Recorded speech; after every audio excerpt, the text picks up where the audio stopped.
ние како влада продолжуваме да работиме честно, посветено во остварување на нашата цел, а тоа е поголема благосостојба за сите граѓани во Република Македонија, посредни граѓани, економски развој,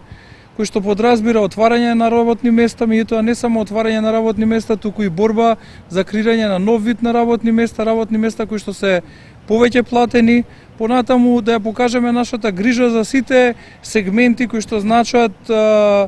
културен развој на македонскиот народ, понатаму не само економски развој, образовен напредок за граѓаните во Република Македонија, заради тоа што нашата визија е сеопфатен развој на државата. Економијата представува основниот постулат за да се обезбеди таков сеопфатен економски развој, заради тоа таа има примарен приоритет во новата програма за следните парламентарни избори на 11 декември, на кој што очекуваме сигурна и убедлива победа на ВМРО ДПМН.